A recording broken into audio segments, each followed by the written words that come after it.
Big TV భక్తి సమాచారం WhatsApp ఛానల్లో జాయిన్ అవ్వండి. అన్ని విశేషాలు ఎప్పటికప్పుడు తెలుసుకోండి. శ్రీ గురుభ్యో నమః. జన్మనిచ్చిన తల్లిదండ్రులకు శిరస్సు వచ్చి పాదాభివందనాలు తెలియజేస్తున్నాను. సమస్య పరిష్కారం. మనం నిత్యము కూడా ఎన్నో రకాలైనటువంటి సమస్యలతో సతమతమైపోతూ ఉంటాం. మరి వీటికి తక్షణమే పరిష్కార మార్గాలు మనకు కావాలి. మరి ఎలాంటి సమస్యలకు ఎలాంటి పరిష్కారాలు చేసుకుంటే మనం ఆ సమస్య నుంచి బయటపడతాం అనేటువంటి విషయాలు ఈరోజు మనం తెలుసుకోబోతా ఉన్నాం. చాలా గృహాలలో కుటుంబ సభ్యుల మధ్య ఆస్తి తగాదాలు తరచూ వస్తూనే ఉంటాయి.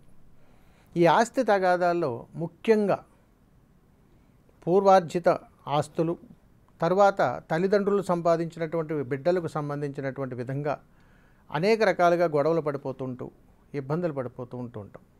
మరి ఈ ఆస్తి తగాదాలు పెరుగుతున్నప్పుడు మనుష్యుల మధ్యలో విభేదాలు ఎక్కువగా అయ్యి మనస్పర్ధనలు పెరిగి భావబంధాలు దెబ్బతింటాయి.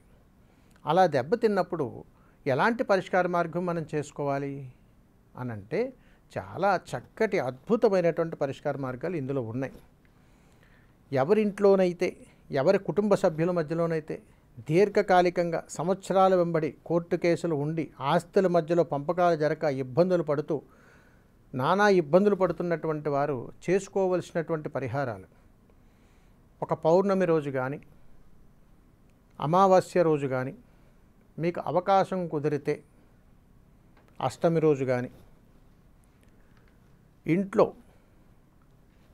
చపాతీలను నూనె వేయకుండా ఈ చేతి భాగం ఎంతైతే ఉంటుందో అంత భాగంలో 9 చపాతీలను సిద్ధం చేసుకొని మీరు ఉంటున్నటువంటి నివాస ప్రాంతంలో ఎక్కడైనా నలుపు రంగులో ఉన్నటువంటి సునకానికి పెట్టేటువంటి ప్రయత్నం చేయండి. ఇలా 2 లేదా 3 సార్లు ప్రయత్నం చేయండి. అంటే ఈ పౌర్ణమికి పెడితే మళ్ళా పౌర్ణమికి.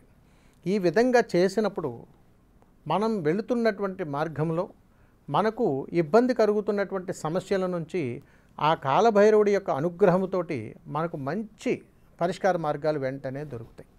కాబట్టి ఎక్కడైతే కోర్టు సమస్యలు, ఆస్తి తగాదాలు ఇబ్బంది పడుతున్నామో అక్కడ శని మహాదేవుని యొక్క అనుగ్రహం కూడా కావాలి సుమా. అందుకని ఈ 2 రకాల పరిహారాలు కానీ చేసుకున్నట్టయితే వెంటనే పరిష్కార మార్గం దొరుకుతుంది. మనం ఒక నిర్ణయానికి రాగలుగుతాం.